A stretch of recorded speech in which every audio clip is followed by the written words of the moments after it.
जय गुरु जी, संगत जी। गुरु जी के चरणों में शत शत कोटि कोटि प्रणाम और सभी संगत का बहुत बहुत स्वागत। जिस तरीके से गुरु जी का एकदम इंस्टेंट बुलावा था, आज उसी तरीके से ये सत्संग करने का बिल्कुल इंस्टेंट बुलावा गुरु जी का हुक्म हुआ है। और इससे बड़ा कोई पाठ नहीं। तो गुरु जी जब भी बोले, जितना भी बोले, मेरी तो ये जीवा जबान पवित्र हो जाती है जब मैं उनकी कुछ उस तक करती हूँ, कुछ भी उनका गुणगान करती हूँ, तो मेरे को लगता है कि मेरा जबान पवित्र हो गई। लेकिन गुरुजी बोलते हुए कुछ भी गलत मुझसे निकल जाए या कुछ भी मैं इस तरीके से अनजाने में कुछ बोल जाऊं, तो मुझे क्षमा करना गुरुजी। मैं सत्संग शुरू करती हूँ। गुरु जी का बुलावा भी हमारे लिए बहुत इंस्टेंट था। 4:30 बजे, 4 बजे के करीब मुझे गुरु जी के बारे में मालूम पड़ रहा है और 6 बजे we were on the way to Empire State. तो बहुत बहुत उनकी कृपा कि उन्होंने उनके बारे में जब जैसे ही पता लगा तो एक दिन का भी मेरा खराब नहीं हुआ, वेस्ट नहीं हुआ। बस ये बहुत बहुत बहुत शुक्राना है गुरु जी का मेरे, कि जिन्होंने मेरे को एकदम से बुलाया। और उस दिन सुबह 4 बजे जो मुझे ड्रीम में हुआ था, वो एक उड़ता हुआ मैंने स्नेक देखा था और किसी ने मुझे बोला था कि ये देवता के दर्शन है। और सच में वो कितनी सार्थक बात, सच बात थी कि उस दिन मुझे रब के दर्शन हुए, मेरे सच्चे बादशाह के दर्शन हुए। और उनका वो नूरानी चेहरा और इलाही नूर उनका देख के, जो एम्बियंस था दरबार का, वो पूरा ऑरा उसका देख के, उसका गुणगान वो आंखों से हटता ही नहीं है। उसका गुणगान मैं जितना भी कर लूं, वो मुझे शब्द ही नहीं मिलते उसका, मैं कैसे गुणगान करूं। गुरु जी का जो इतना नूर जो उनके चेहरे पर बरसता था, और इतनी मीठी आवाज, इतना प्यारा उनका वो, तो वो नजरें हटती ही नहीं थी उनके चेहरे से देखने में। और उसके बाद जब धीरे धीरे गुरुजी ने इस तरीके से वो कर दिया था कि हम देख नहीं पाते थे गुरुजी को, जैसे ही देखते थे और गुरुजी की नजरें हमारे ऊपर पड़ती थी तो हमारी आंखें बंद हो जाती थी और ये डर के मारे झुक जाती थी। गुरुजी से नजरें मिलाने की हिम्मत नहीं होती थी बिल्कुल भी।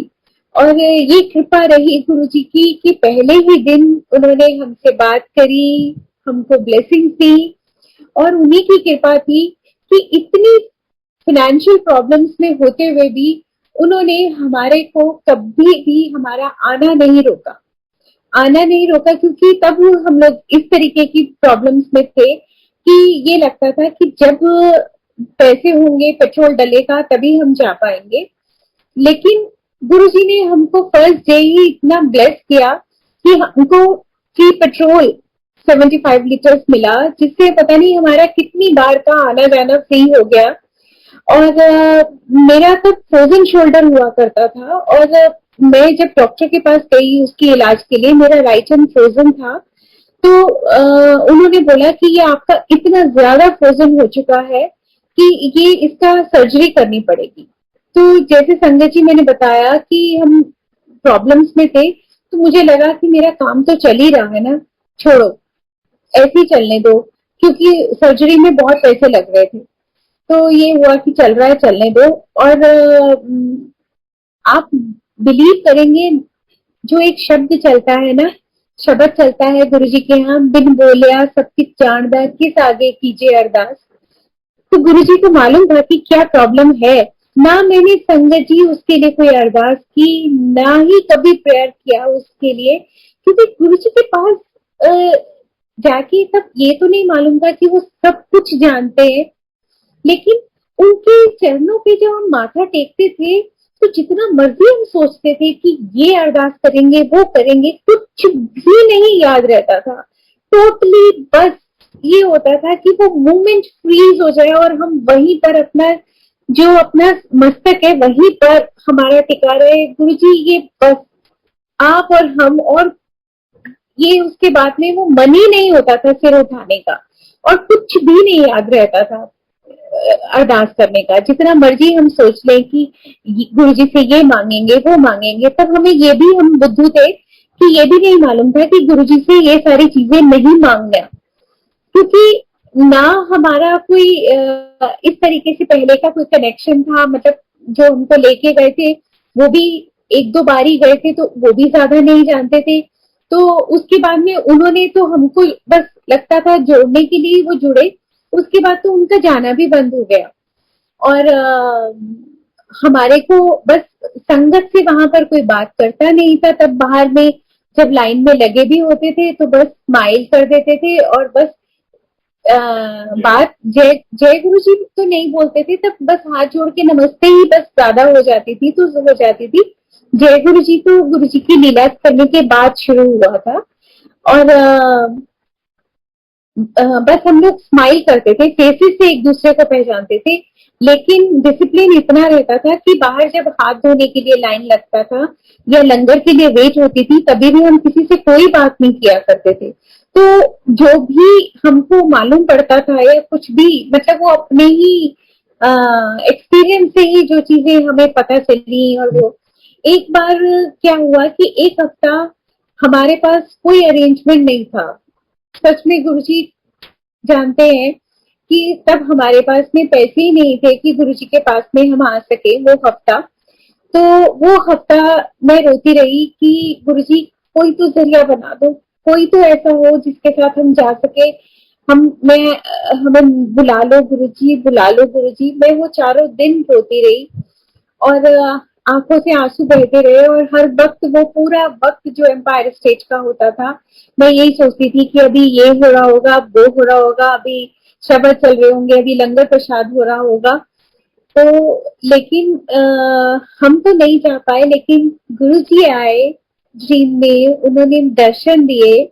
और मेरे को उन्होंने जो ड्रीम में पहना हुआ था वो मुझे अच्छे से याद है कि मरून टी शर्ट और क्रीम ट्राउजर्स पहने हुए, और एम्पायर स्टेट की किचन के दरवाजे के बाहर वो खड़े हुए हैं। और मैं जब वहां पर पहुंची हूँ ड्रीम में, तो मेरे को गुरुजी पूछ रहे हैं कि गुरुजी तू आई क्यों नहीं पिछले हफ्ते।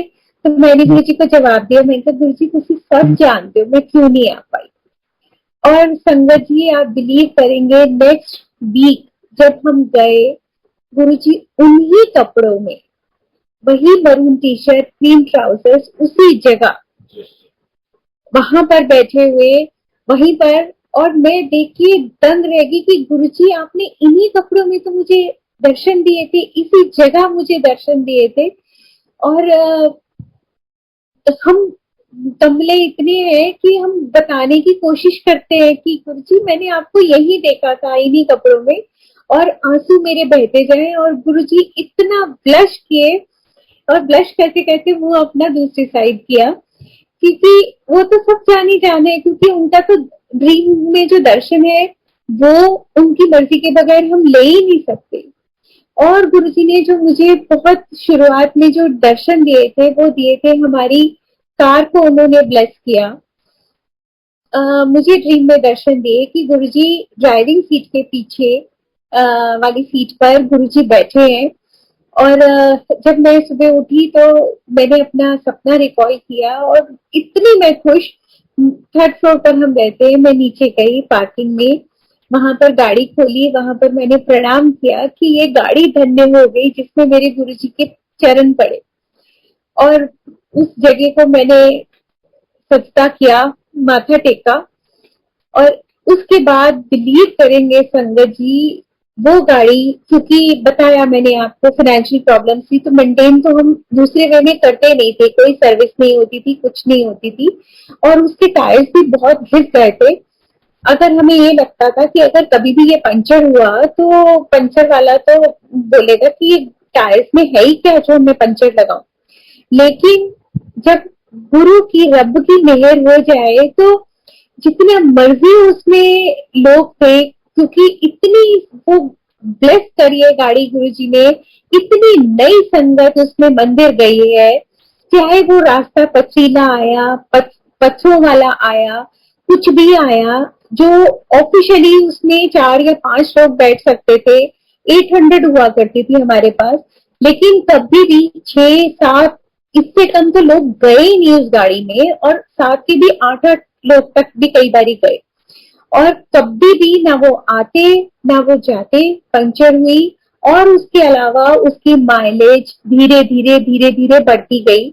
जब हमने गुरुजी के पास जाना शुरू किया था तो वो 14 की एवरेज देती थी, और उसके बाद उसकी एवरेज धीरे धीरे धीरे धीरे बढ़ती हुई बगैर किसी मेंटेनेंस के 23 तक पहुंच गई। और बहुत बारी तो अंकल ने ये भी महसूस किया कि ये गाड़ी में पेट्रोल लिया ही नहीं है। मतलब वो जो पेट्रोल की वो सुई देखा करते थे, तो वो वही की वही नीडल स्टक जहां पर वो थी, तो वो वही बोलते थे कि आज तो गाड़ी बगैर पेट्रोल के चली है।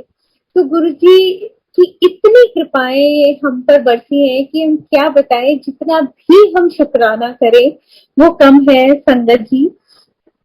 और मेरे ब्रदर इन लॉ और सिस्टर इन लॉ वो बीमार हुए। ब्रदर इन लॉ को, जो मेरे जिया जी मतलब सिस्टर लॉ के हस्बैंड, उनके माउथ कैंसर हुआ, उनका सर्जरी हुई, और सेकंड नंबर वाली सिस्टर लॉ को हार्ट अटैक, दोनों का साइमल्टेनियसली बहुत एक आध दिन के गैप में ही ऐसा हुआ। तो मैंने गुरुजी को अरदास की, तो गुरुजी ऐसे कृपालु हैं कि वो एक बारी करी हुई अरदास उन्होंने सुनी, और उन्होंने उनको भी ब्लेस किया। क्योंकि इसका जवाब मुझे ये नहीं मालूम था कि ये मेरे जो मैंने उनके लिए ब्लेसिंग्स मांगी है ये उसका वजह है, या वो अपना गुड लक से ठीक हुए। इसका जवाब मुझे 10 साल बाद मिला। क्योंकि वही जया जी जब दोबारा बीमार हुए, उनको heart attack, massive heart attack हुआ, और ओपन हार्ट सर्जरी हुई, तो जब मैंने उनके लिए फिर से अरदास की, तो गुरु जी ने मुझे टेलीपैथिकली जवाब दिया, एनु 10 साल में दे चुके। तब मुझे संगत जी रियलाइज हुआ कि वो उस वक्त भी जो वो ठीक हुए थे, वो गुरु जी की कृपा, उनकी बख्शिश, उनकी रहमत से ही हुए थे। और संगत जी एक बड़ा ही मिराकलस सत्संग बोलूंगी इसको, जो गुरुजी ने 29 मई को किया। हालांकि वो मुझे समझ कई दिन बाद आया। ये 29 मई 2007 ये बात है। शाम के 7 बजे के करीब मैं शिव पुराण पढ़ रही थी। कृपा थी गुरुजी की कि मैं शिव पुराण पहले से ही पढ़ रही थी। मेरे को तब मालूम नहीं था कि गुरुजी ने शिव पुराण को ब्लेस किया है, और गुरुजी शिव पुराण पढ़ने को बोलते हैं। तो ये उन्हीं की कृपा थी कि मैं पढ़ती थी पहले से। तो शिव पुराण पढ़ रही थी वो मैं शाम को। तो मुझे मंदिर में जो मेरा मंदिर था वो उस टाइम एक कबर्ड में था, और 2 शेल्फ थी उसमें। ऊपर वाली शेल्फ में एक शिव जी की मूर्ति थी, और नीचे वाले शेल्फ में गुरु जी का स्वरूप, और बहुत जो बाकी देवी देवता जैसे हमारे विराजमान रहते ही हैं। और उसके सेंटर में नीचे वाले शेल्फ में मेरा एक शिव परिवार उसके वो था। और जब मैं वो पढ़ रही थी तो एकदम मेरे को पढ़ते पढ़ते कुछ खिसकने की आवाज आई, कुछ आवाज आई। तो मेरा सेंटेंस कंप्लीट होता इससे पहले ही मुझे वो दोबारा खिसकने की आवाज आई, और देखा कि वो जो शिव जी की मूर्ति है वो नीचे गिरी मुंह के बल। और जो उसकी माला जो उनके गले में शिव जी की डली हुई थी, वो जाके नीचे वाली शेल्फ में in the middle of that Shiv Parivar उसके ऊपर जाकर पड़ी। जबकि ये साइंटिफिकली इम्पॉसिबल चीज है कि बगैर रीजन के पहले तो वो शिव मूर्ति का खिसकना, और उसके बाद उसका मुंह के बल गिरना, और उसकी में से माला निकल के बिल्कुल मिडल में जाना, ये बिल्कुल इम्पॉसिबल सी चीज थी, लेकिन ये हुई। अब ये सब देख के, और जो शिव मूर्ति खंडित हुई उसका भी वो बड़ा अजीबो गरीब था कि उसका पूरा मुंह, मस्तक और चेस्ट तक जो मूर्ति थी वो बिल्कुल इंटैक्ट थी। हाथ खंडित थे, नीचे इवन जो खाल के मुंह का, शेर का मुंह था वो भी इंटैक्ट था। मैं बहुत घबरा गई देख के कि मुझे लगा कि कोई हम पर विपदा आने वाली है, या कोई विपदा आने वाली है जो शिव जी ने अपने ऊपर ली है। मैंने कहा ये है तो, बड़ा बेटा मेरा घर पे था, मैंने उसको बोला ये है तो कोई बहुत बड़ा इंडिकेशन, लेकिन ये क्या है मेरे को अभी समझ में नहीं आ रहा। और जब 31 मई को गुरुजी ने अपना चोला बदला, अपना शारीरिक रूप छोड़ा, तो भी नहीं समझ में आया कि ये गुरुजी ने मेरे को 2 दिन पहले ये इंडिकेशन दे दिया था कि मैं शिव हूँ और शिव हमेशा है। वो कल भी थे, आज भी है और हमेशा रहेंगे अनंतम काल तक। तो शिव जी कहीं नहीं गए। तो वो उन्होंने मुझे इंडिकेशन दिया था कि लेकिन मैं अभी मनुष्य शरीर लेकर आया हूं तो मैं ये छोड़ रहा हूं। और संगत जी, उस मूर्ति के वो जो खंडित हुई थी, उसके जो कण थे वो मेरे पूरे घर में गए थे, एक एक जगह पर गए थे। और बोलते हैं कि खंडित मूर्ति घर में नहीं रखते, लेकिन पता नहीं मुझे क्या हुआ था, मेरे को उसको प्रवाह करने का मन नहीं हुआ। मैंने उसका एक एक कण चुन के उसको एक पॉलिथीन में बंद करके एक स्टील के डब्बे में मैंने रख दिया था। और उसी को मैं जंप करते हुए आ रही हूँ। ये 2007 से सीधा 2011 की बात कर रही हूँ मैं। मेरे को गुरु जी का हुक्म आया था कि अपने घर को रेनोवेट करो। और अंकल, क्योंकि बच्चे उस टाइम सेटल होना चाह रहे थे, अपनी हायर एजुकेशन के लिए करना, अपना वो एमबीए करना चाह रहा था। और जो बड़ा बेटा है वो चाह रहा था कि वो यूएस से करे। तो प्रॉब्लम्स इतनी थी, लेकिन विश्वास गुरुजी पर उन बच्चों का इतना अटल था कि वो बोलते थे कि सारे रास्ते गुरुजी खोलेंगे, पापा आप चिंता मत करो, गुरुजी करवाएंगे। तो अंकल के पास जितने भी थोड़े बहुत पैसे थे वो उन्होंने अलग रखे थे कि ये उसकी एमबीए के लिए, कि घर तो कभी भी ठीक हो जाएगा, जो वो रेनोवेशन मांग रहा था, कि लेकिन बच्चों की पढ़ाई वो सबसे पहले। और उस वक्त में गुरु जी का हुक्म आया कि अपने घर को रेनोवेट करो, पैसे की कमी नहीं आएगी, पैसा आता जाएगा, और अपने घर को सुंदर करो, खुला सा बनाओ, और जिसमें अच्छे से संगत आ सके।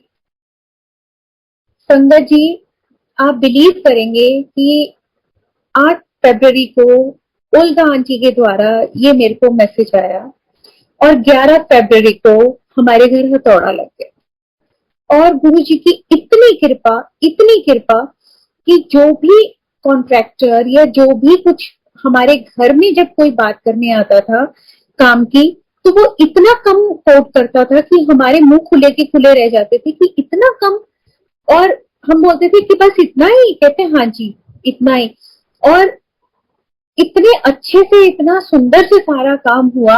और जब हम उनको पेमेंट देते थे तो वो कहते थे कि क्या हमने इतना मांगा था, बस हमने तो ये देखी, ये लिखा हुआ है और आपके साइन है, इतना ही मांगा हुआ था, तो इतना ही बोला था। तो वो खुद हैरान हो जाते थे कि हमने इतना कम कोट कैसे करा। और संगत जी, गुरु जी ने सारा का सारा हमारा घर रेनोवेट करवाया। ये उन्हीं की कृपा, उन्हीं की मेहर, उन्हीं की रहमत थी। और जो हैरानी की बात है कि वो स्टील के डब्बे में वो जो शिव मूर्ति पड़ी हुई थी, वो उस रेनोवेशन के बाद बाकी जो छोटा मोटा सामान एक डब्बे में मैंने रेनोवेशन के वक्त में थोड़ा सा और उसमें रख दिया था, वो पड़ा था। उसमें से वो खंडित शिव मूर्ति गायब। कहाँ गई, वो मेरे पास आज भी जवाब नहीं। तो इतनी कृपा रही है गुरु जी की कि उन्होंने इस तरीके से काम हमारे करवाते गए। इससे पहले, ये तो 2011 का है, मैं 2007 का ही बताती हूँ। गुरु जी ने अपने फिजिकल फॉर्म में होते हुए, जो मेरा छोटा बेटा है वो चाहता था कि वो पायलट बनना, लेकिन चूंकि उसने कॉमर्स लिया था, वो स्टडीज में हमेशा एक एवरेज स्टूडेंट रहा, तो उसने कॉमर्स लिया था। तो हम यही बोलते थे कि तुम्हारे फिजिक्स तो तुमने 11th-12th की करी नहीं है, तो तुम एलिजिबल ही नहीं हो पायलट के कोर्स के लिए। तो उसने ओपन स्कूल से, इग्रुआ से उसने फिजिक्स अपनी क्लियर करी, सिर्फ 2 महीने की ट्यूशन लेके। और गुरु जी की कृपा थी कि इतने अच्छे नंबर उसके आए इतने अच्छे नंबर उसके कभी नॉर्मली भी नहीं आए, जो उसने सिर्फ 2 महीने की 11th-12th की फिजिक्स का एग्जाम देके करा। और संगत जी उसने उसका प्रैक्टिकल एग्जाम भी बड़े अच्छे से क्लियर कर लिया। ये सिर्फ और सिर्फ गुरुजी की कृपा ही थी, क्योंकि गुरुजी ने मुझे टेलीपैथिकली दिखाया था। मैं दरबार में ध्यान मेरा लगा हुआ था, तो गुरुजी ने मुझे दिखाया कि उन्होंने ऋषभ का हाथ एक अंकल को पकड़ाया और बोला लेफ्ट पढ़, एनु पायलट बना दे। और संगत जी जिन अंकल को उन्होंने मुझे टेलीपैथी में दिखाया था, उन अंकल को गुरुजी ने फिजिकली बोला था। और ये बात मुझे ऋषभ के कनाडा जाने के बाद, मतलब जो वो अपना फ्लाइंग कोर्स करने के लिए कनाडा गया, तो उसके 4-5 साल बाद जाके पता चली कि गुरुजी ने उनको एक्चुअली में भाटिया अंकल को बोला था कि लेफ्ट पायलट बना। हालांकि शायद वो वक्त गुरुजी ने भेज तो दिया उसको पायलट बनने के लिए, लेकिन शायद वो वक्त उसके लिए अच्छा नहीं था। और कई बार बच्चों की जिद होती है या कोई और वजह होगी, ये तो गुरुजी जाने। उसको उसका वो काफी प्रोलॉन्ग हुआ। तो मन में हमेशा यही तसल्ली रहती थी कि जैसे पायलट आंटी को गुरुजी ने 10 साल ग्राउंडेड रखा, सब कुछ, वो तो फुल फ्लेज्ड पायलट बन चुकी थी, तो भी उनको फ्लाई नहीं करने दिया। शायद वही वजह थी या कोई और वजह, गुरुजी जाने, कि उसका जो कोर्स था वो प्रोलॉन्ग हुआ। लेकिन आज वो गुरुजी की कृपा, इतनी मेहर है, इतनी रहमत है, आज वो बच्चा फ्लाई कर रहा है। He is a full fledged pilot. और जहां भी जब भी वो फ्लाई करता है तो ऑफ कोर्स गुरुजी को साथ लेके जाता है। और संगत जी इतने, वो उसकी टेक्निकलिटीज तो मैं नहीं एक्सप्लेन कर पाऊंगी, लेकिन वो हमें जब एक्सप्लेन करता है कि मॉम आज ये वाली दिक्कत प्लेन में आई, और मैंने जैसे ही गुरुजी को अरदास की तो गुरुजी ने जैसे मेरे को सेव किया, किस तरीके से वो बताता है सारी बात कि किस तरीके से मेरा वो सब हुआ और कैसे हमारे वो फ्लाइट जो है सेव हुई। तो ये सिर्फ और सिर्फ हमारे महाराज की कृपा है कि आज उन्हीं की वजह से वो उड़ा रहा है। और जब भी कुछ भी होता है तो गुरुजी हमेशा उसके अंग संग उसको उस प्रॉब्लम, उस डिफिकल्टी में से निकाल लाते हैं। तो अनंतम अनंतम अनंतम शुक्राना मेरे सच्चे गुरुजी, रब, मेरे मालिक। आपका मैं जितना भी उस पर करूं, स्तुति करूं, वो कम है। संगत जी एक और बड़ा क्यूट सा आपको सत्संग सुनाती हूँ कि जब बहुत बिगिनिंग थी, जब हम गुरुजी से जुड़े ही थे, तो क्या होता था, मैं गुरुजी की फोटोज स्वरूप के आगे मैं उनको देखती रहती थी, निहारती रहती थी, और मैं मन मन में उनसे बातें करती थी। तो मैं तब अंकल को बोला करती थी, देखो गुरुजी ने आज अभी ये किया, अभी वो किया। तो अंकल को यही लगता था कि इसको ऑप्टिकल इल्यूजन्स होते हैं, ऐसा गुरुजी कुछ नहीं करते, ये सिर्फ इसके मन के वहम है। तो एक दिन वो दूसरे कमरे में जो गुरुजी का स्वरूप लगा हुआ है, तो वो वहां पर गुरुजी के पास जाके खड़े हुए, वो भी गुरुजी से बात कर रहे थे, और उन्होंने मेरी शिकायत करी कि गुरुजी ये झूठ बोल दिया ना, तुसी कुछ नहीं कर देना कि तुसी ए कीता वो कीता है, इधर सारा झूठ बोल दिया ना। तो गुरुजी लिफ्टेड हिज आईब्रो, और जैसे ही इन्होंने देखा कि गुरुजी ने अपने आईब्रो हिलाए है, तो ये एकदम से हिल गए। तो एकदम से बोले, गुरुजी है तुसी कीता? तो गुरुजी आहो, and again he lifted his eyebrow. तो अंकल जब बाहर से अपनी गुरुजी से जो भी अपना बात कर रहे थे, अरदास कर रहे थे, वो करके मेरे पास आए, तो बोले कि तुम जो बोलती हो ना कि गुरुजी ने अभी ये किया वो किया, मतलब उनकी नजर में जो ऑप्टिकल इल्यूजन्स होते थे मेरे, तो वो सब सच है, तुम्हें होता होगा, दिखता होगा ऐसा। तो आई वॉज शॉक्ड कि आज इन्हें क्या हुआ कि ये ऐसा बोल रहे हैं। तो वो मुझे थोड़े टाइम बाद इन्होंने बताया कि मैंने ऐसे ऐसे तुम्हारी शिकायत की थी, तो गुरुजी ने ये किया। और उसके बाद तो कई नजारे गुरुजी ने घर में ही दिखाए। गुरु जी की शिवरात्रि वाले दिन जब प्रणाम कर रहे थे अंकल, और एक और संगत है बंगाली शिव दक्षिणा, वो भी हमारे घर में थी, तो उन्होंने देखा कि गुरु जी की आई बॉल्स इधर से उधर, उधर से इधर मूव हुई। गुरु जी ने लंगर प्रसाद बनाते हुए भी बहुत बहुत बार गुरु जी ने ब्लेस किया। कुछ तो ऐसी ब्लेसिंग्स है जो मैं शेयर भी नहीं कर सकती। बहुत बहुत बहुत कृपा है, और सत्संग में भी गुरु जी की असीम असीम कृपा रहती है गुरु जी की, क्योंकि मैं उन नौटी बच्चों में से रही हूँ गुरु जी के, कि जो गुरु जी को बहुत परेशान करते हैं, कि मैं जब सत्संग होता है तो गुरु जी को बहुत तंग करती हूँ कि गुरु जी आपका सत्संग है, आपने आना है, जरूर आना है, मुझे पता चलना चाहिए आप आए। और गुरुजी इतने कृपालु, इतने हमारे सीधे साधे भोले वाले, वो हमेशा इंडिकेशन कहीं ना कहीं दे देते हैं। और एक बारी नहीं मिला मुझे इंडिकेशन किसी भी तरीके से, तो मैं परेशान सी बात करती रही गुरुजी से, गुरुजी तुसी आए सी, मैंने पता नहीं चला, गुरुजी इस बारी तुसी आए सी, मतलब शायद गुरुजी परेशान हो गए होंगे। तो 2-3 दिन बाद गुरुजी एक जो हमारी नेबर आंटी है, उन्होंने मेरे को बोला, आशु 2-3 दिन हुए तुम्हारे घर में सत्संग था? तो मैंने बोला हाँ आंटी, लेकिन मैं बुलाना ही भूल गई आपको, सॉरी। तो कहते हैं क्योंकि तेरे घर के नीचे से जब मैं क्रॉस हुई तो खुशबू आ रही थी गुरुजी की, तो मैंने कहा ये तो आशु की गुरुजी की खुशबू है। तो सुन के मैंने कितना शुक्राना किया गुरु जी का, और दंग रह गई मैं कि गुरु जी आप कैसे जवाब दे देते हो जब आपको परेशान करते हैं। तो गुरु जी के बहुत सारे ऐसे बड़े लविंग लविंग बहुत क्यूट क्यूट से सत्संग भी है। एक गुरु जी का जो सत्संग है वो वैलेंटाइंस डे का है।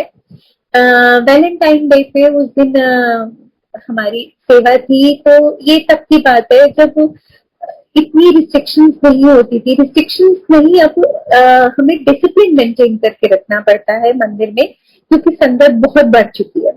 तब इतनी संगत नहीं होती थी, तो इसीलिए दरबार सारा दिन खुला ही रहता था। तो हम सेवा पर जाने से पहले सुबह माथा टेकते थे आराम से दरबार में, उसके बाद हम अपनी सेवा में जाया करते थे। तो उस दिन संडे था, और हम जब गए तो मैंने गुरु जी को माथा टेका। तो उस दिन पता नहीं क्या हुआ, तो मैंने बोला, ये तो खैर सभी शायद बोलते भी होंगे, कि मैंने कहा Guru ji you are my true valentine, आप ही हो मेरे सब कुछ। तो मैं तो आपको बहुत बहुत बहुत प्यार करती हूँ, I love you very much Guru ji, लेकिन today I am becoming naughty, I want a proof from you कि that you also love me. तब ये कह के अरदास करके मैं अपना सेवा में चली गई, और रात तक मैं भूल भी गई कि मैंने कुछ ऐसा वो बोला था। तो क्योंकि तब हम सब अपनी सेवा में मस्त हो जाते। रात को सिंगला आंटी ने मेरे को एक, तब क्या होता था जो भी सब्जी प्रसाद बच जाता था वो बच जाता था, तो सिंगला आंटी ने मुझे गोभी का फूल दिया कि लो आंटी आपका प्रसाद। तो जैसे ही वो गोभी का फूल मिला, तो लेते हुए मेरे को एकदम स्ट्राइक किया जो मैंने सुबह गुरु जी को बोला था। मैंने कहा अच्छा गुरु जी, फूल कोई बात नहीं, फूल नहीं सही, गोभी का फूल सही, थैंक यू गुरु जी, कुछ तो मिल गया मेरे को गुरु जी का इंडिकेशन, तो कि हाँ ये ऑल्सो लव मी। और थोड़ी देर बाद में सिंगला आंटी ने मुझे चटाई प्रसाद भी दिया, तो मैंने बहुत बहुत बहुत बहुत थैंक यू बोला। उसके बाद में बताया मैंने आपको, इतनी स्ट्रिक्टनेस नहीं होती थी, किसी का भी बर्थडे वगैरह होता था तो बहुत लोग, क्या होता था, गणेश जी के पास जाके रात के वक्त जब संगत सारी ऑलमोस्ट निकल जाती थी, तो कोई अपना केक वेक काट लेते थे। तो तूर आंटी ने मुझे आवाज लगाई, आंटी रुको, हले नहीं जाना। ये बात है 11:50, 12 बजने में 10 मिनट। तो केक खा के जाना। मैंने कहा अच्छा गुरु जी, वैलेंटाइन डे का केक पेस्ट्री, वाह वाह, थैंक यू थैंक यू। तो उसके बाद में 12 बजने में 7-8 मिनट बाकी, मैं गेट के बाहर, तो एक अंकल ने मुझे कार में बैठे बैठे ऐसे बुलाया, आंटी इधर आओ। मैं गई और उन्होंने मेरे को ऐसे फोल्ड हुआ हुआ दिया। तो मैंने देखा, मैंने कहा क्या मिला मेरे को, मैं देखूं।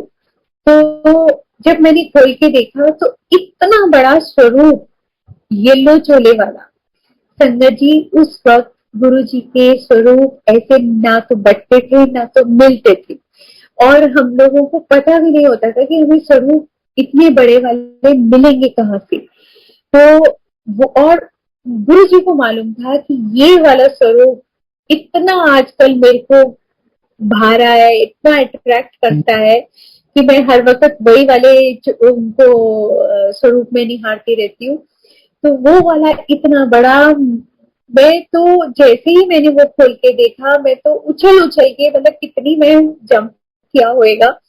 और thank you thank you thank you गुरु जी कि 12 बजने में 5 मिनट पर मुझको ये इतना सुंदर गिफ्ट देने के लिए।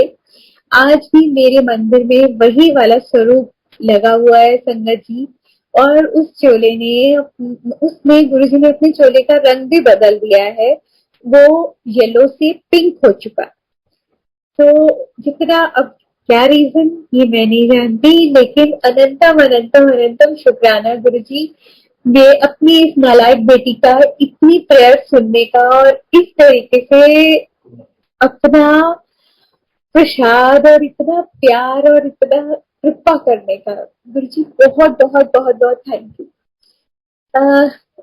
गुरु जी सच में इतना ध्यान रखते हैं। क्या हुआ कि मैं आपको बताती हूँ, 31 दिसंबर की बात है। मैंने कुंदन के बड़े बड़े इयररिंग्स डाले हुए थे, और संगत जी तब इतनी ज्यादा स्ट्रिक्टनेस नहीं होती थी। बहुत सारे लोग आरती कर लिया करते थे, और मैं थोड़ी उन शरारती आंटियों में रही हूँ कि मैं जो घुस के आरती जरूर कर लिया करती थी किसी न किसी तरीके से। तो वहां पर मैं किचन के बाहर अपना, हम लोग बैठे हुए थे, और फिर जैसे ही आरती का टाइम हुआ मैं आरती करके आई, और जैसे ही आरती करने के बाद में हम लंगर करने के लिए गए, तो मेरे को दुआ आंटी होती थी, अब तो वो गुरु जी के पास ही है। तो उन्होंने मेरे को बोला ये क्या नया फैशन है, एक कान में इयररिंग है एक में नहीं है। तो मैंने देखा तो मेरा वो कुंदन का इयररिंग मिसिंग था। तो मैं एकदम से दोबारा टर्न बैक हुई, पूरे रास्ते से देखती आई, नहीं मिला मुझे। मैं जहां से वो आरती करने के लिए दरबार में गई थी वहां से भी देख लिया, कहीं नहीं मिला। लोगों से भी पूछ लिया, संगत से भी नहीं मिला। तो अब थोड़ा सा हल्का सा मूड ऑफ हुआ। मैंने कहा चलो गुरु जी जाने, कुछ होगा इसी में। अच्छा है। और संगत जी, अगले दिन संडे था, और जहां मेरी सेवा, वो इयररिंग एग्जैक्टली वहां पर उस जगह पड़ा हुआ वो वाला इयररिंग, जबकि उस जगह पर मैं संडे, मतलब जिस दिन 31 दिसंबर था उस दिन मैं गई ही नहीं। बताइए वो इयररिंग वहां पर कैसे पहुंचे, सिर्फ और सिर्फ गुरु जी की लीला। तो कैसे कैसे कैसे कैसे करिश्मे करते हैं गुरु जी, जितना भी हम उनका शुक्राना करें, उनकी रिस्पेक्ट करें, वो बहुत बहुत कम है। इसी से मिलता जुलता तो नहीं, लेकिन कुछ इसी से ही, कान के ही उससे मेरे को गुरुजी ने टेलीपैथी से जवाब दिया, बोला, जवाब नहीं दिया, बोला कि ना तेरा सोने का गिरेगा। मुझे ऐसा बोला गुरुजी ने। तो 2-3 बार ऐसा बोल दिया, तो कि मेरा ना बार बार ध्यान अपने बालियों पे उसमें जाता था, कहीं गिरा तो नहीं, कहीं गिरा तो नहीं। अब गुरुजी ने बोला है तो गिरेगा भी जरूर। तो जहां पर भी मैं जाती थी तो बार बार मेरे हाथ जो है मेरे अपने कानों की बालियों को टच होते थे कि है ना, है ना। तो अब एक दिन घर पे ही थी मैं, मैंने हेयर वॉश लिया, उसके बाद मैं आके अपनी पूजा करने लगी और शिव पुराण पढ़ रही थी। पढ़ते पढ़ते मेरा ध्यान जो मतलब हाथ जो है मेरे कान पे लगा तो देखा गायब। तो मैंने कहा गुरुजी इतने दिनों से बोल ही रहे थे कि तेरा गिरेगा गिरेगा, आज गिर गया। तो अब वो पढ़ते पढ़ते भी, पाठ करते करते भी मेरा थोड़ा डिस्ट्रैक्ट हो गई। तो गुरुजी ने मुझे जवाब दिया, वो किथे नहीं गया, पहले आराम नाल पाठ पूरा कर अपना। संगत जी, मैंने पाठ पूरा किया, प्रणाम किया गुरुजी को, और उसके बाद में मैं एकदम से उठी तो अंकल हो गए कि क्या हुआ क्या हुआ। मैंने कहा कुछ नहीं कुछ नहीं। तो कहते नहीं कुछ तो हुआ है, तुम घबराई हुई बेचैन से लग रही हो। मैंने कहा गुरुजी जो बोल रहे थे इतने दिनों से गिरेगा गिरेगा, वो आज गिर गया। तो मैं बाथरूम में गई, बाथरूम देखा, अपना टाल देखा क्योंकि हेयर वॉश लिया था कि कहीं उसी के साथ में ना अटक के हो। पूरा घर देख लिया, नहीं मिला। तो तब मुझे गुरुजी ने बोला, ओ किथे नहीं गया, तेरे कोल ही है, देख चंगी तरह। संगत जी, वो मेरे साथ ही था। और जब मैंने निकाला तो वो जो मेरी बाली थी वो बंद, पूरा लॉक लगा हुआ उसमें। अंकल के सामने वो मेरी बाली मैंने उनको दिखाई निकली। कहते हैं अगर ये मैंने अपनी आंखों से नहीं देखा होता तो मैं कभी ये बात बिलीव नहीं करता कि बंद बाली मेरे उसमें से कैसे निकल गई, कानों में से लॉक लगा हुआ। तो जो गुरुजी बोलते हैं वो होता है ये, देख लो, चाहे वो गिरना था और गुरुजी हमारा नुकसान बचा भी देते हैं। तो इतने इतने कृपालु, इतने प्यारे गुरुजी, निहाल ही हो जाते हैं हम। संगत जी, इतने सत्संग है। उसके बाद मैंने जो आपको बताया कि मेरा जो बड़ा बेटा था उसका मैं आपको बताती हूँ कि वो एमबीए के लिए मैंने आपको बताया कि वो बाहर जाना चाहता था, और उन्हीं का अटूट विश्वास था कि उसका यूएस का वीजा भी लगा। हालांकि उसने मेरे को बोला कि मम्मा आप प्लीज गुरुजी को प्रे करो कि मेरा वीजा लग जाए यूएस का।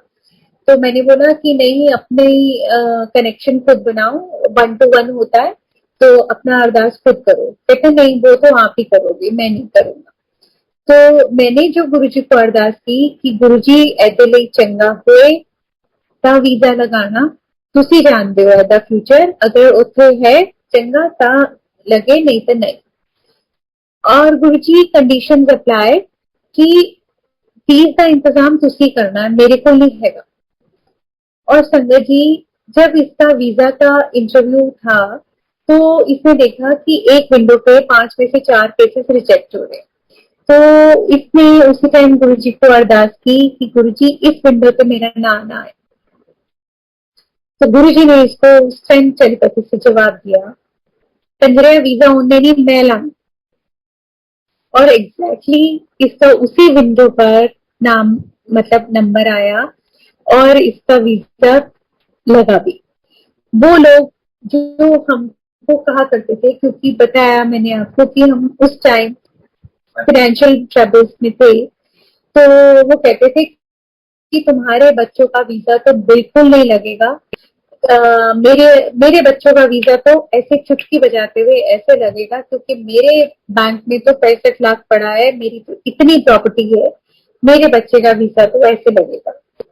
संगत जी, जिसके साथ पूरी सृष्टि का मालिक हो, उसको किसी और की क्या जरूरत, उसको ये कागजी नोटों की भी कोई जरूरत नहीं, वो ऐसे ही काम संवार देते।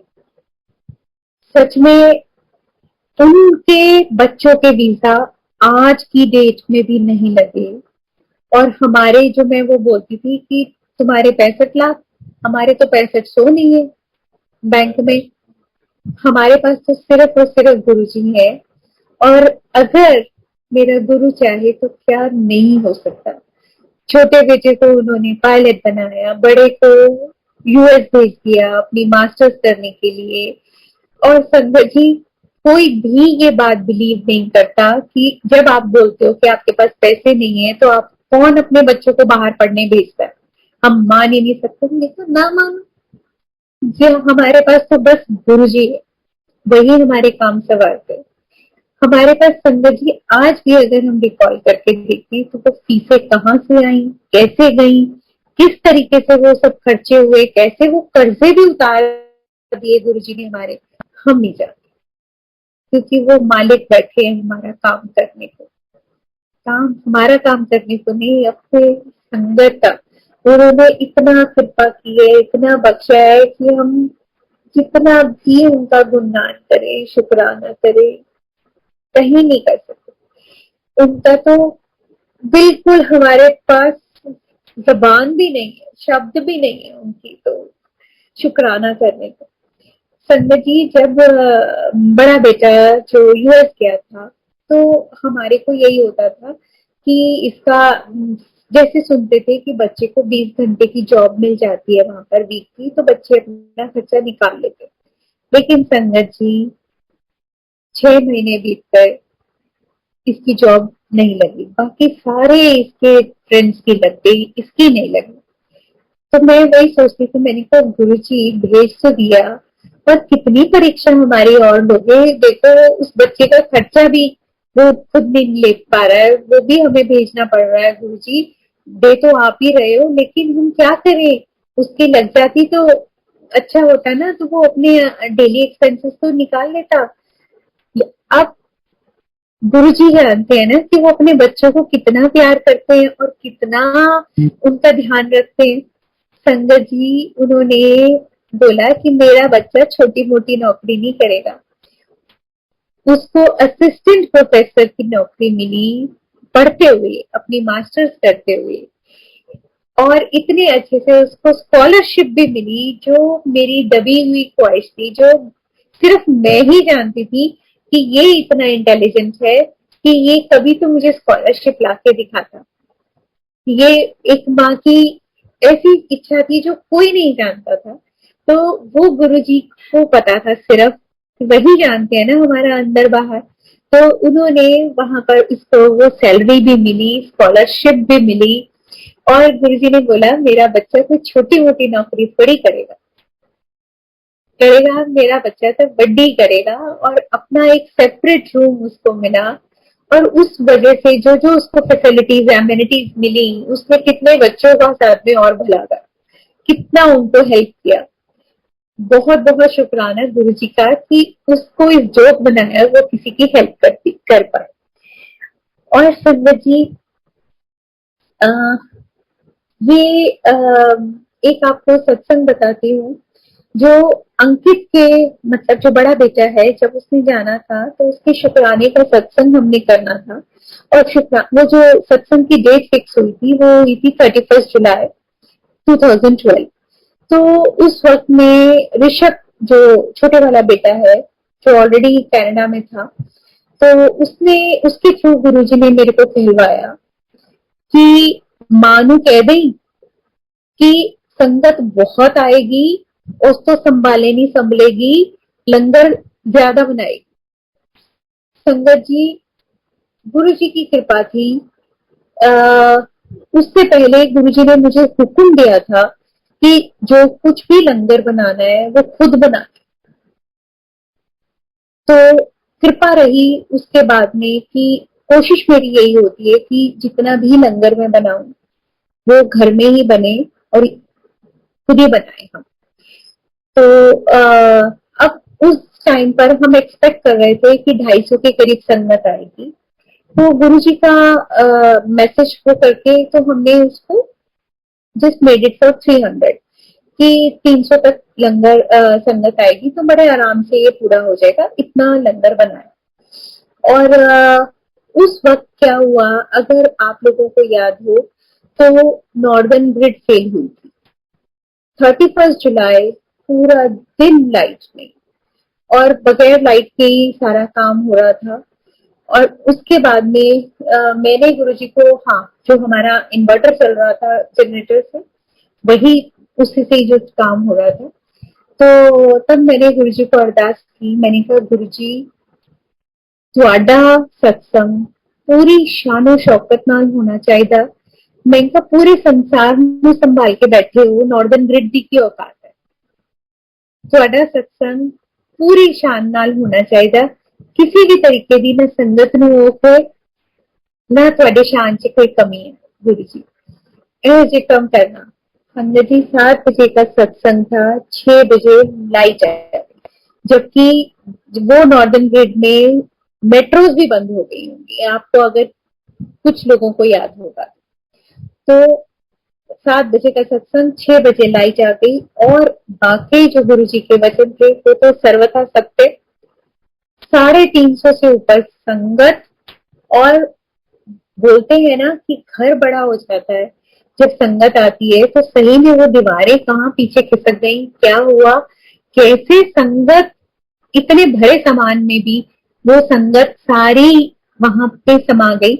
उसके बाद में कुछ संगत जो है वो छत पे गई, क्योंकि जब सीढ़ियां भी भर गई, बाहर का भी वो भर गया।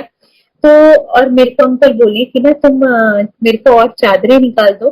तो मैं जब अंदर रूम में आई तो देखा कि मैं खोलूं तो कबर्ड खोलूं कैसे, सारी संगत आगे बैठी है तो कबर्ड खोलने की जगह ही नहीं है, मैं उन संगत को हटाऊं कहाँ। और कृपा ऐसी कि कोई भी कम नहीं हुआ लंगर। मेरे को डर था कि ये कहीं कम ना हो जाए, तो बस मैंडेटरी मैं उनको बोल रही थी सेवादारों को कि ना जी आप मैंडेटरी पहले फिल कर दो, रीफिल ना करो। लेकिन मेरा शायद विश्वास कच्चा था, उन सेवादारों को बहुत पता था। वो कहते आंटी गुरुजी बैठे हैं, चिंता नहीं करो। और सच में रीफिल भी हुआ, लोग लेकर भी गए। तो भी संगत जी, जब मैंने लास्ट में वो ड्रम खाली किए तो 1.5 किलो के पतीले भर गए थे।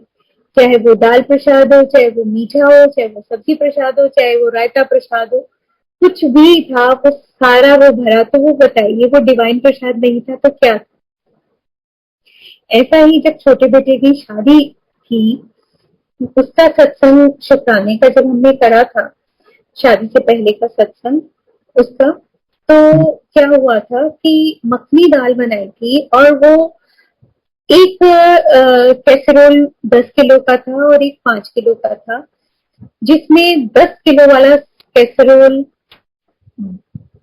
पता नहीं कैसे, वो गुरुजी की कोई लीला होगी, गिर गया पूरा। और that happened at the time of भोग, बिल्कुल भोग लगने के वक्त पर वो दाल प्रसाद का पूरा कैसरोल टिल्ट हुआ, और पूरी की पूरी दाल प्रसाद जमीन पर। और उसके बाद में जब बेटे ने भोग लगाया तो उसने गुरुजी को अरदास की कि गुरुजी अब मेरे को ऐसे होटल में भेजना जहां से आपके लायक, आपके स्टैंडर्ड की साफ सुथरी स्वाद दाल मिल जाए। ਤੁਹਾਨੂੰ तो पता ही है गुरुजी की हो गया। तो गुरुजी ने बोला कोई लोड़ नहीं, एच पूरा हो जाए।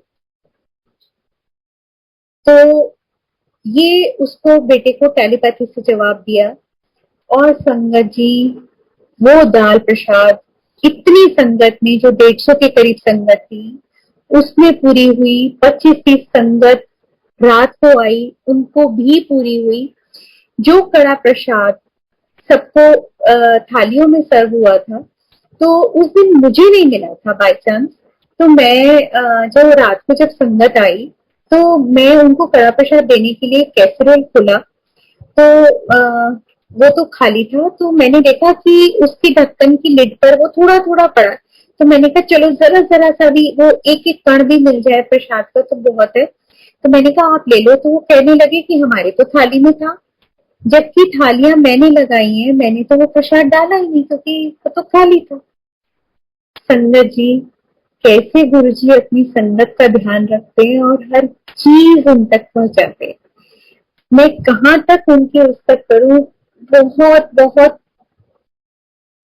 शुक्राना है मेरे रब का, मेरे गुरु जी का, मेरे कल्याणकारी इतने प्यारे गुरु जी का। वो कितना ध्यान रखते हैं, कैसी हमारी कमियां ढांक लेते हैं, कैसे सबको सब कुछ पहुंचा देते हैं। मैं जितना भी उनका शुक्राना करूं वो कम है संगत जी। और 2014 ये बहुत बहुत क्रिटिकल रहा हेल्थ पॉइंट ऑफ व्यू से हमारे घर के लिए। 14 में, संगत जी एक आपको अपने मन की बात बताती हूँ। उन दिनों में बच्चे बाहर थे और हमको इतनी सेवा मिल रही थी इसकी, सत्संग की सेवा की। तो लगातार लगातार लगातार, तो मेरे को ना जैसे हो जाता है ना कि आप डेली घर से बाहर जाओ जाओ, घर का भी करना है, यहाँ भी वो भी। तो मैं वो बोला, मैंने कहा गुरु जी थोड़े दिन का ना रेस्ट दे दो प्लीज, मैंने थक गई, थोड़ा सा गुरु जी ब्रेक मिल जाए। भूल कर भी संगत जी ऐसी रिक्वेस्ट, ऐसी अरदास गुरु जी के आगे कभी न करना। उसके बाद गुरु जी ने मेरे को वो कितना लंबा रेस्ट दिया और कितनी मैंने माफिया मांगी उस बात के लिए कि अगर गुरु जी आपको कोई भी सेवा बख्श रहे हैं तो आप चाहे थको या कुछ भी करो, वो करते चलो, क्योंकि वो पता नहीं हमारा कौन सा कल्याण हो रहा होता है कि कौन सी कृपा हो रही होती है। और कहीं गलती से कुछ ऐसी अरदास कर ली तो उसके बाद तौबा, कभी ना मांगना। अंकल को सिर्फ क्या हुआ कि मैंने देखा कि अंकल को कुछ तकलीफ होनी शुरू हुई, उनको घुटनों में पेन हुई और उन्होंने कोई पेन किलर खा लिया। और उसके बाद में क्या हुआ कि अगले दिन सुबह अंकल उठे तो देखा कि रेड रेड पैचेस उनके पाँव में, और पाँव इतने दर्द कर रहे कि वो, और हाथ इतने अकड़ गए कि वो मोबाइल भी नहीं पकड़ पा रहे। संगत जी वो पेन किलर रिएक्ट करके इट टर्न इनटू वेस्कुलाइटिस में, वो बहुत बड़ा सत्संग है और मैं उसको शॉर्ट में कर रही हूँ। और इतना वो जो इनकी शरीर का देखने वाला था, वो जो ब्लड के ब्लड वेसल्स में से ऊज आउट होके स्किन के ऊपर वो ऐसे पैचेस आ गए थे कि जैसे एक्सीडेंट होता है और वो खून के पैचेस। तो और पूरी बॉडी ऐसी थी जैसे पैरालाइज्ड, ना वो उठ बैठ पा रहे थे, ना हिल डुल पा रहे थे, कुछ भी नहीं, कुछ भी नहीं। और उस वक्त में जो गुरु जी के वचन है कि ये गुरु परिवार ही मैं तुम्हारे लिए छोड़ के जा रहा हूँ, तुम्हारे अपने रिश्तेदारों ने काम नहीं आना, वो सारा नकली परिवार। तो वो फैक्ट है कि उस वक्त जो काम आया वो मेरे साथ सिर्फ और सिर्फ गुरु परिवार काम आया। जब ये अंकल बीमार हुए, इनको चाहे वो डॉक्टर के पास लेके जाना था, डॉक्टर ढूंढना था, वो सिर्फ और सिर्फ संगत काम आई। उससे पहले अंकल हॉस्पिटल में एडमिट हुए, लेकिन मैं गुरुजी को अरदास करती रही कि गुरुजी अगर डायग्नोज ठीक हुआ है, ट्रीटमेंट ठीक हो रहा है तो मुझे कोई इंडिकेशन दे दो। लेकिन गुरुजी की तरफ से मुझे कोई इंडिकेशन नहीं आया। संगत आती रही, प्रसाद खिलाती रही, लेकिन फर्क बिल्कुल भी नहीं, जिसका तस। उसके बाद नवीन अंकल और विजय अंकल जो मीनू आंटी और मंजू आंटी के अंकल्स हैं, वो उन्होंने मेरे को बोला, वो दोनों मेडिकल बैकग्राउंड से हैं, तो उन्होंने बोला कि एक हमने डॉक्टर ढूंढा है जो एप्रोप्रिएट है, तुम अंकल को वहीं लेके चलो।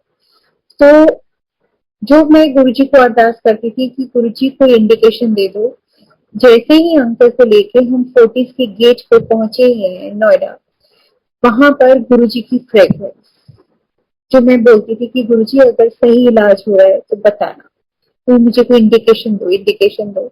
और गुरुजी पूरे वहां पर डॉक्टर के साथ वो चैम्बर में वहां पर रहे, और पूरा, और ये डॉक्टर ने क्लियर कर दिया कि इट्स वेस्कुलाइटिस और ये सिर्फ और सिर्फ ड्रग रिएक्शन है, सिर्फ वो पेन किलर का रिएक्शन जो टर्न हो गया। मैं गुरुजी को अरदास करती रही, गुरुजी मुझे लगता है कि कोई एक्सीडेंट था या पैरालिटिक अटैक था जिसको आपने इसमें कन्वर्ट किया। अब बस मुझे गुरुजी शक्ति देना कि ये मैं सह सकूं, क्योंकि हस्बैंड को ऐसी कंडीशन में देख के सहा नहीं जाता। उस वक्त में मेरे को बहुत बहुत बहुत ज्यादा जरूरत थी बच्चों की, क्योंकि मैं अंकल को लिफ्ट करना, उनको करवट दिलवाना, वो मेरी मतलब उसके शक्ति के बाहर था। मेरे अंदर में उतनी ताकत नहीं थी कि मैं अंकल को हिला डुला पाऊं, क्योंकि वो बिल्कुल स्टिफ हो चुकी थी उनकी बॉडी। वो उनके लिए करवट लेना भी बहुत मुश्किल होता था, वो अपने आप से करवट भी नहीं ले पा रहे थे, और उस वक्त मुझे बच्चों की इतनी जरूरत थी। लेकिन बच्चे बाहर, बच्चे मजबूत, क्योंकि अंकित बड़े वाले बेटे का फाइनल सिर पे था। उसने बोला कि मैं मम्मा एक हफ्ते के लिए आ सकता हूँ। तो मैंने बहुत मजबूत होकर उसको बोला कि बेटा तू क्या करेगा आके, तू क्या डॉक्टर है, तू क्या गुरुजी है, जो करेंगे वही करेंगे, तो बस मुझे बेस्ट रिजल्ट दे दे। और छोटा, उसका पासपोर्ट रिन्यूअल के लिए क्या हुआ था, इसलिए वो नहीं आ सकता था। और उस वक्त में काम आई सिर्फ और सिर्फ संगत। एक बच्चा जो संगत का ही है शगुन, और आज गुरु जी की कृपा से वो जज बन चुका है। उस बच्चे ने जो मेरे बच्चों के फर्ज थे वो पूरे निभाए। इतना शुक्राना गुरु जी का और उस फैमिली का, उस बच्चे का, जिसने कदम कदम पर साथ दिया। हर वक्त वो बच्चा खड़ा रहा, उसके पेरेंट्स, वो जिगरा अंकल, जिगरा आंटी, वो खड़े रहे। और संगत जी उस डॉक्टर के रूप में गुरु जी बोले, क्योंकि आपको मालूम होगा कई बार ऐसा होता है कि आपका कुछ वक्त हमारा अपने घर पे रहना ठीक नहीं होता, तो उस वक्त में आपको वो अपने घर से दूर कर देते हैं। हम उस डॉक्टर के पास गए। बताइए वो डॉक्टर को कैसे पता, वो ढींगरा अंकल हमारे साथ गए थे कि वो ग्राउंड फ्लोर पे रहते हैं और हम लोग थर्ड फ्लोर पे। वो डॉक्टर उनकी तरफ टर्न होके बोला कि आप तो ग्राउंड फ्लोर पर रहते हो ना, आज आपको लड़ाई करना पड़े, झगड़ा करना पड़े, कुछ भी करना पड़े, ये अपने घर नहीं जाने चाहिए, इनको आप अपने घर लेके जाओ। और ना मैंने उससे अपनी डॉक्टर से फैमिली डिस्कस करी थी, और उसने बोला she is very lonely lady. तो बताइए उसे कैसे पता कि मेरे बच्चे बाहर हैं?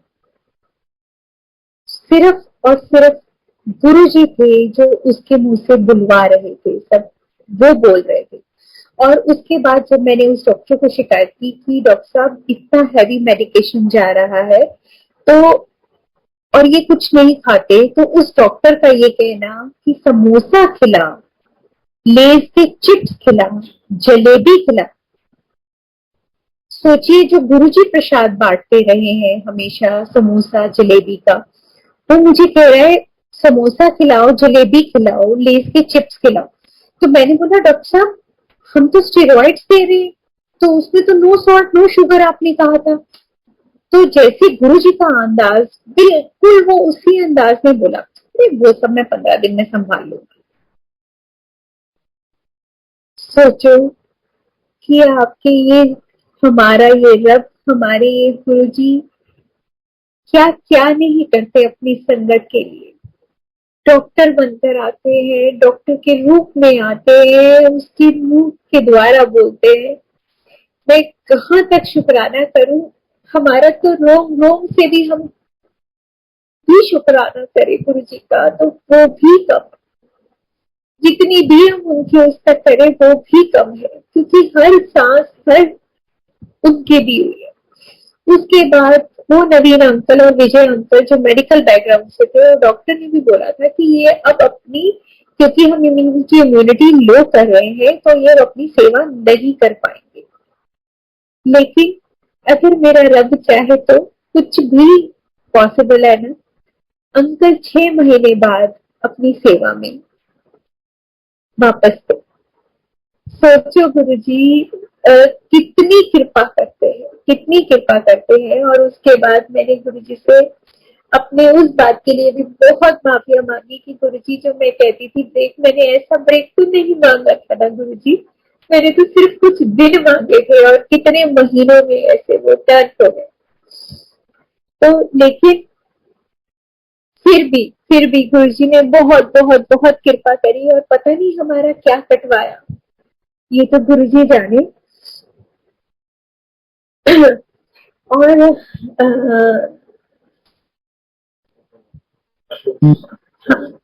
संगत जी, अभी इसी बर्थडे पर अंकल ने 7 जुलाई को इनका अपने, क्योंकि हम आज किसी से भी बात करें तो हम वो 4 लाइनों के बाद हमारे यहाँ तो बस सिर्फ और सिर्फ गुरु जी की बातें शुरू हो जाती है। तो ऐसा ही अंकल का है, ऐसा ही मेरा हाल है। तो क्या हुआ कि अंकल के एक फ्रेंड, बचपन के फ्रेंड, अंकल कलकत्ता से बिलोंग करते हैं।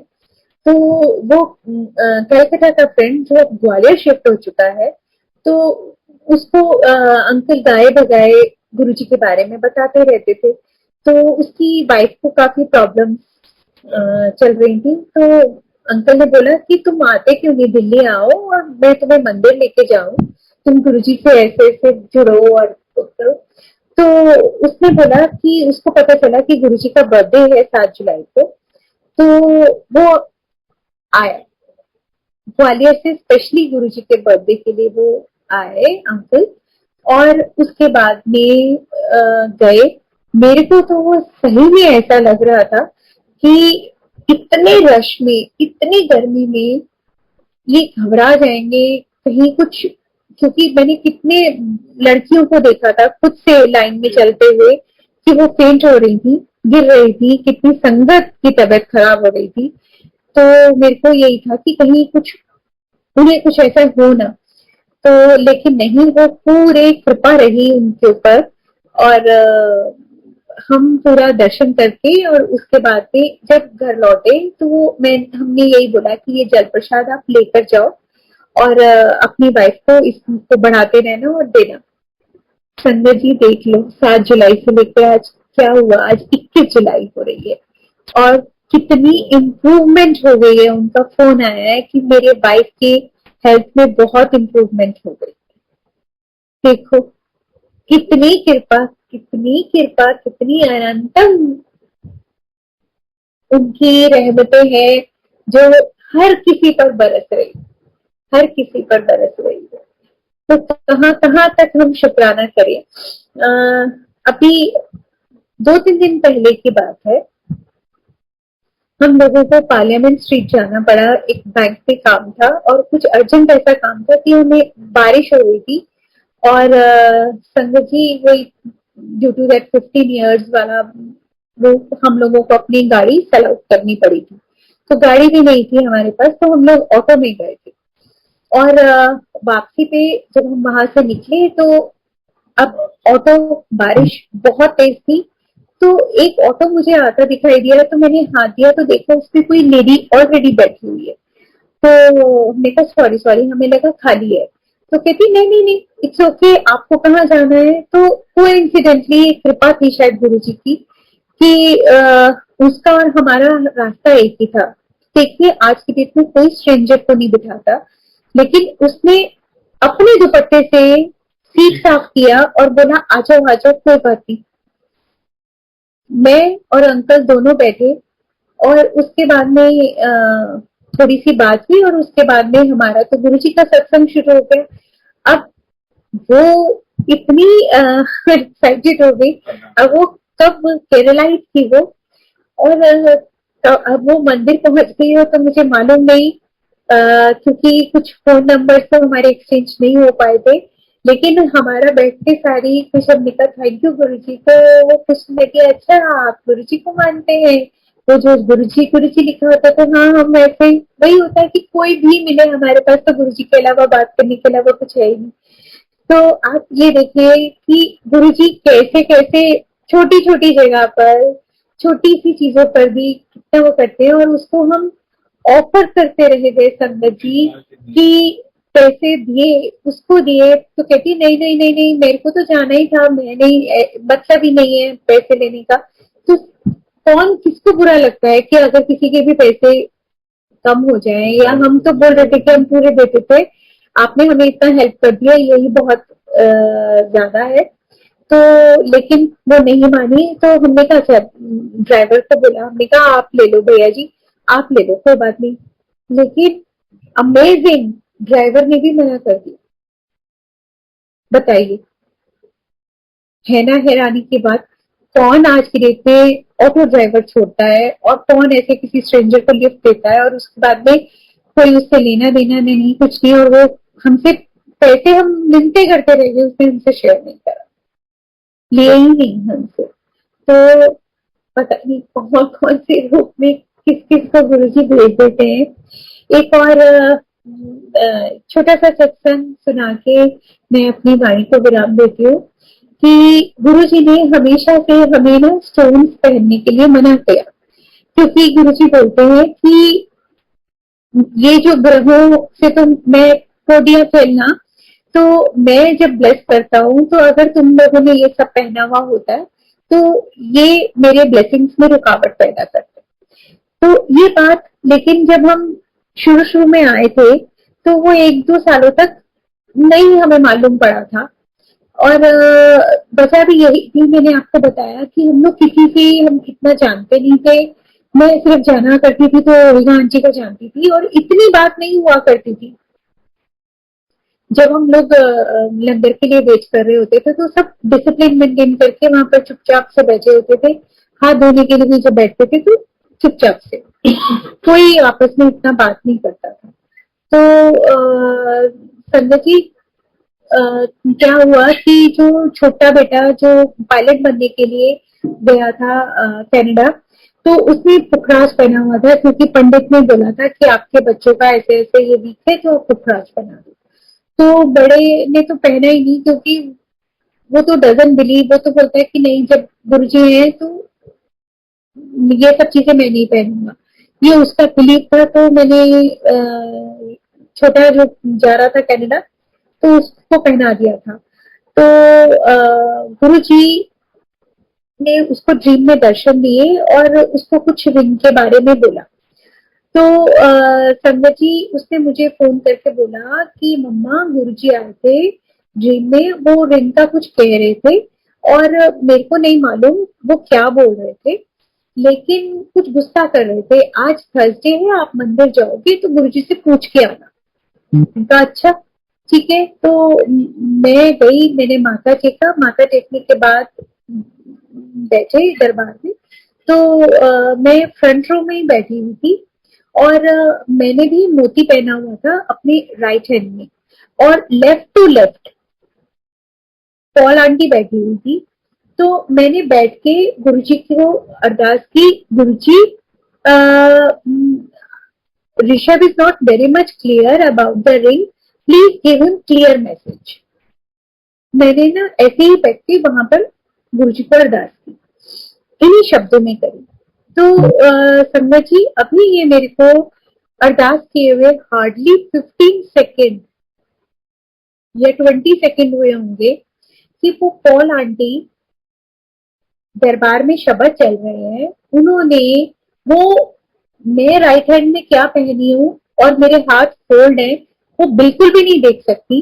लेकिन ये गुरुजी की कृपा थी कि उन्होंने वो एक आंटी को क्रॉस करके मेरा हाथ पकड़ा, जबकि मेरा लेफ्ट हैंड उनके हाथ में गया, और उन्होंने मेरा वो लेफ्ट हैंड कोई ड्रैग किया बड़े जोर से, और मेरे को इतने गुस्से से बोली वो, जबकि शब्द चल रहे थे दरबार में, आखी पाई अंगूठियां ला इनू, तेनू नहीं पता, गुरुजी ਨੂੰ बिल्कुल नहीं पसंद है। संगत जी, मैं लिटरली फ्रोज हो गई कि गुरुजी, अभी तो मेरे को अरदास किए हुए 15 से 20 सेकेंड भी नहीं हुए, और आपने मेरे को जवाब भी दे दिया। और ऐसे मेरे झरझर आंसू गिरे, मैं बताऊं, शुक्राने में बता नहीं सकती।